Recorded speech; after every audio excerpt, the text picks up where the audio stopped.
ধরো তোমার সামনে একটা মেয়ে বসে আছে। সে হাসছে, কথা বলছে, কিন্তু সে কি শুধুই বন্ধু হিসেবে কথা বলছে, নাকি তার মনে অন্য কিছু আছে? 90% পুরুষ এই প্রশ্নের উত্তর ভুল করে, কারণ তারা খোঁজে সরাসরি কথায়। কিন্তু মেয়েরা কখনো সরাসরি বলে না, তারা বলে আচরণে, চোখে, নির্বতায়। আজকের এই ভিডিওতে আমি তোমাকে দেখাবো মনোবিজ্ঞানের আলোকে সেই 9টি গোপন সংকেত, যা একজন মেয়ে তখনই দেয় যখন সে সত্যিকার অর্থে তোমাকে পছন্দ করে। এই সংকেতগুলো একবার বুঝতে পারলে তোমার পুরো দৃষ্টিভঙ্গি বদলে যাবে। আমি জান্নাত এবং তুমি দেখছো জান্নাত স্পিকার, যেখানে আমরা মনোবিজ্ঞানকে বাংলায় বলি। চলো শুরু করি। সাইন 1, চোখের ভাষা, যা সে কখনো মুখে বলবে না। প্রথম সংকেত চোখ। মনোবিজ্ঞানী ডক্টর আর্থার অ্যারন বলেছেন, দুইজন মানুষ যখন পরস্পরের চোখে 4 সেকেন্ডের বেশি তাকিয়ে থাকে, তাদের মধ্যে অক্সিটোসিন, মানে ভালোবাসার হরমোন, নিঃসরণ শুরু হয়। এখন একটু মনোযোগ দাও। যখন একটি মেয়ে তোমাকে পছন্দ করে, সে তোমার সাথে কথা বলার সময় একটু বেশিক্ষণ চোখে তাকিয়ে থাকে। তুমি অন্যদিকে তাকালে সে তোমাকে দেখতে থাকে। তুমি ফিরে তাকালে সে সাথে সাথে চোখ সরিয়ে নেয়, কিন্তু মুখে একটু হাসি থাকে। এটাকে বলে গেজ অ্যান্ড গ্লান্স প্যাটার্ন। কিন্তু সাবধান, যদি সে তোমার দিকে তাকায় কিন্তু চোখে কোনো উষ্ণতা না থাকে, মানে শুধু ব্ল্যাঙ্ক স্টেয়ার, তাহলে সেটা আগ্রহ না, সেটা বিরক্তি। পার্থক্যটা হলো ডুশেন স্মাইল। যখন হাসি সত্যিকারের হয়, তখন চোখের কোণে ছোট ছোট রেখা পড়ে। সেই হাসি কেউ নকল করতে পারে না। তুমি যদি দেখো সে তোমার দিকে তাকিয়ে সেই হাসি হাসছে, বুঝে নাও বার্তাটা স্পষ্ট।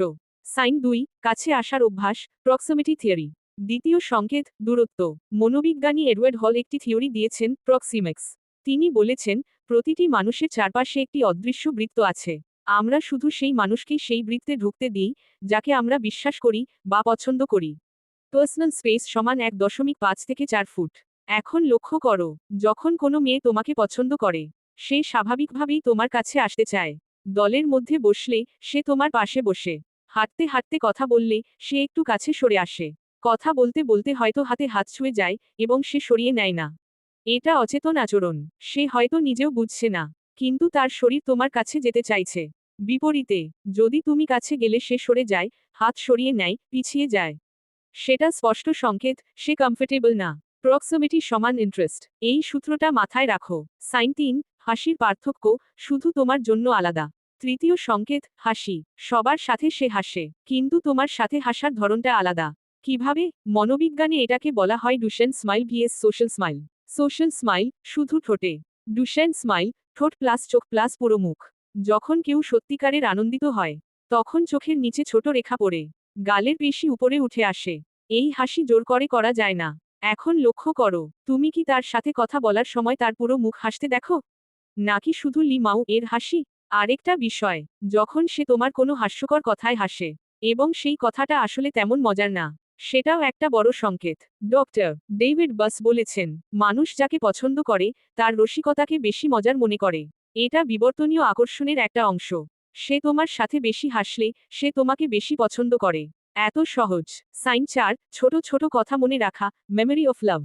চতুর্থ সংকেত মনে রাখা। তুমি কি কখনো অবাক হয়েছ? তুমি হয়তো মাসখানেক আগে বলেছিলে তোমার প্রিয় খাবারের কথা, আর সে এখনো মনে রেখেছে। তোমার পরীক্ষার তারিখ, তোমার ভাইয়ের নাম। তুমি একদিন বলেছিলে তোমার মাথা ব্যথা করছে, সে পরদিন জিজ্ঞেস করল, কেমন আছো এখন? এটা কোনো কাকতালীয় নয়। মনোবিজ্ঞানে এটাকে বলে সিলেক্টিভ অ্যাটেনশন। আমাদের মস্তিষ্ক সেই তথ্যগুলোকেই দীর্ঘমেয়াদী স্মৃতিতে সংরক্ষণ করে, যেগুলো আমাদের কাছে আবেগিকভাবে গুরুত্বপূর্ণ। নিউরোসায়েন্টিস্ট জোজেফ লারডু বলেছেন, আমরা সেই মানুষের কথা মনে রাখি যাকে আমরা ভালোবাসি, কারণ সেই স্মৃতি আমাদের অ্যামিগডালা, মানে আবেগের কেন্দ্র, সংরক্ষিত হয়। তুমি যদি লক্ষ্য করো সে তোমার ছোট ছোট কথা মনে রাখছে, সে তোমাকে শুধু বন্ধু ভাবছে না, সে তোমাকে তার আবেগের জায়গায় রেখেছে। সাইন 5, নার্ভাসনেস, ভালোবাসার শারীরিক প্রমাণ। পঞ্চম সংকেত নার্ভাসনেস। এটা সবচেয়ে কম দেখা সংকেতগুলোর একটা। যখন একটা মেয়ে তোমাকে পছন্দ করে, তোমার সামনে আসলে তার শরীরে অ্যাড্রেনালিন এবং ডোপামিন নিঃসরণ হয়। এই হরমোনগুলো তাকে করে, কিন্তু একই সাথে একটু নার্ভাসও করে। এর ফলে যা দেখবে, সে বারবার চুলে হাত দেবে বা ঠিক করবে, তোমার সামনে কথা বলার সময় একটু বেশি কথা বলবে, বা অদ্ভুতভাবে চুপ করে যাবে। হাত বা আঙুল নাড়াচাড়া করবে, হাসির মাঝে হঠাৎ থামবে, তোমার প্রশ্নের উত্তর দিতে একটু দেরি করবে, যেন সঠিক কথাটা খুঁজছে। এটাকে বলে অটোনমিক নার্ভাস সিস্টেম রেসপন্স। শরীর নিজে থেকে এই সংকেত দেয়। মেয়েটা চাইলেও লুকাতে পারে না। মনে রেখো, সে তোমার সামনে নার্ভাস হলে লজ্জা পাচ্ছে না, সে তোমাকে ইমপ্রেস করতে চাইছে। এটা দুর্বলতা না, এটা আগ্রহের প্রমাণ। সাইন 6, টেক্সট আচরণ, স্ক্রিনের পেছনের সত্যি। ষষ্ঠ সংকেত, টেক্সট মেসেজ। আধুনিক সম্পর্কে টেক্সট একটা বড় আয়না। লক্ষ্য করো এই বিষয়গুলো। 1. সে কত দ্রুত রিপ্লাই করে। তোমার মেসেজে যদি সে সাথে সাথে রিপ্লাই করে, এমনকি রাত 11টায়, তার মানে তোমার মেসেজ তার কাছে প্রায়োরিটি। 2. সে কি নিজে থেকে কথা শুরু করে, কোনো কারণ ছাড়াই, কি করছো, বা এটা দেখেছো, এই ধরনের মেসেজ মানে সে তোমার সাথে যোগাযোগ রাখতে চায়। 3. সে কি ইমোজি বেশি ব্যবহার করে। রিসার্চ বলছে, মানুষ যাকে পছন্দ করে, তার সাথে কথায় বেশি ইমোজি ব্যবহার করে। এটা ওয়ার্মথ এবং প্লেফুলনেস দেখানোর উপায়। 4. সে কি ডাবল টেক্সট করে, মানে তুমি রিপ্লাই না করলেও সে আবার লিখেছে, হ্যালো, বা দেখেছো, এটা একটা বড় সংকেত। সে তোমার মনোযোগ চাইছে। সাইকোলজিস্ট ডক্টর মনিকা মুয়া বলেছেন, ডিজিটাল ফ্লার্টিং এবং রিয়েল লাইফ ফ্লার্টিং এর মনোবিজ্ঞান একই। পার্থক্য শুধু মাধ্যমে। তার টেক্সট প্যাটার্ন দেখো, সত্যিটা সেখানেই লুকানো। সাইন 7, মিরর ইফেক্ট, অচেতন নকল। সপ্তম সংকেত, মিররিং। এটা মনোবিজ্ঞানের সবচেয়ে শক্তিশালী সংকেতগুলোর একটা। মিররিং মানে হলো একজন আরেকজনের শারীরিক ভাষা অচেতনভাবে নকল করা। তুমি হাত ভাঁজ করলে সে হাত ভাঁজ করে। তুমি পানি খেলে সে পানি খায়। তুমি সামনে ঝুঁকলে সে সামনে ঝোঁকে। এই আচরণের পেছনে আছে আমাদের মস্তিষ্কের মিরর নিউরনস। নিউরোসায়েন্টিস্ট জিয়াকোমো রিজোলেট্টি আবিষ্কার করেছেন, আমাদের মস্তিষ্কে বিশেষ নিউরন আছে, যেগুলো আমরা যাকে পছন্দ করি তার আচরণ অনুকরণ করে, সম্পূর্ণ অচেতনভাবে। এটা সম্পর্কের গভীরতার সবচেয়ে সৎ সংকেত, কারণ কেউ এটা সচেতনভাবে করে না। পরের বার কথা বলার সময় একটু সামনে ঝোঁকো, অথবা মাথায় হাত দাও, দেখো সে কি একটু পরে সেটা করছে কিনা। যদি করে, বার্তাটা পরিষ্কার। সাইন 8, ঈর্ষার সংকেত, ভালোবাসার সবচেয়ে জটিল প্রমাণ। অষ্টম সংকেত, ঈর্ষা। এটা লুকানো কঠিন। তুমি যদি অন্য কোনো মেয়ের সাথে হাসিমুখে কথা বলো, আর সে দূর থেকে দেখছে, তার মুখের ভাব কি, যদি সে একটু চুপ হয়ে যায়, হাসি কমে আসে, পরে তোমাকে জিজ্ঞেস করে, ও কে ছিল, অথবা বিষয়টা এড়িয়ে যায় কিন্তু মেজাজ একটু বদলে যায়, এটা ঈর্ষা। মনোবিজ্ঞানী ডক্টর রবার্ট লিহি বলেছেন, ঈর্ষা তখনই আসে যখন কেউ মনে করে তার কাছের মানুষ অন্য কারো দিকে মনোযোগ দিচ্ছে। এটা দুর্বলতা না, এটা প্রমাণ সে তোমাকে তার নিজের মনে করতে শুরু করেছে। কিন্তু একটা সতর্কবার্তা, কেউ যদি অতিরিক্ত ঈর্ষান্বিত হয়, প্রতিটা বিষয়ে সন্দেহ করে, সেটা আর স্বাস্থ্যকর নয়। সুস্থ ঈর্ষা সমান আগ্রহের সংকেত, অতিরিক্ত ঈর্ষা সমান সমস্যার সংকেত। পার্থক্যটা মাথায় রাখো। সাইন 9, ভবিষ্যৎ নিয়ে কথা, সবচেয়ে বড় সংকেত।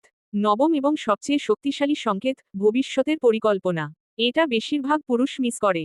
সে হয়তো বলছে, ওই জায়গায় একদিন যাওয়া উচিত। তুমি কি কখনো কক্সেস বাজার গিয়েছ, আমরা একদিন যাব। তোমার কি মনে হয় 5 বছর পরে কোথায় থাকবে। এই ছোট ছোট কথাগুলো ছোট নয়। মনোবিজ্ঞানী ডক্টর জন গটম্যান, যিনি সম্পর্ক নিয়ে 40 বছর গবেষণা করেছেন, তিনি বলেছেন, মানুষ তার ভবিষ্যতে শুধু তাদেরই রাখে, যাদের সে হারাতে চায় না। যখন সে তোমাকে তার ভবিষ্যতের ছবিতে রাখছে, মানে সে অবচেতনভাবে তোমাকে তার জীবনের অংশ ভাবছে। এটা শুধু ফ্লার্টিং না, এটা গভীর আগ্রহের সংকেত। তুমি যদি এই সংকেত পাও, সেটা সবচেয়ে বড় সবুজ আলো। তাহলে বন্ধু, আজকে আমরা জানলাম, মেয়েরা যখন পছন্দ করে, তারা বলে না, তারা দেখায়, চোখে, দূরত্বে, হাসিতে, ছোট ছোট কথা মনে রাখায়, নার্ভাসনেসে, টেক্সটে, মিরর ইফেক্টে, ঈর্ষায়, এবং ভবিষ্যতের স্বপ্নে। এই 9টি সংকেত যদি তুমি একসাথে কারো মধ্যে দেখো, তাহলে আর সন্দেহ নেই। কিন্তু একটাই অনুরোধ, এই জ্ঞান ব্যবহার করো মানুষকে বোঝার জন্য, কাউকে হার্ট করার জন্য না। কারণ আবেগ, সেটা জারি হোক, সম্মানের দাবি রাখে। এই ভিডিওটা যদি তোমার কাজে এসেছে, এখনই লাইক করো, এবং তোমার সেই বন্ধুকে শেয়ার করো, যে এখন ঠিক এই প্রশ্নে আটকে আছে। কমেন্ট করো, তোমার জীবনে এই 9টির মধ্যে কোনটা সবচেয়ে বেশি দেখেছো, নিচে লিখে দাও। আর এখনো সাবস্ক্রাইব না করে থাকলে, সাবস্ক্রাইব করো আর বেল আইকন চাপো, কারণ পরের ভিডিওটা আরো বড়, আরো গভীর। আমি জান্নাত। ভালো থাকো, সুস্থ থাকো, আবার দেখা হবে।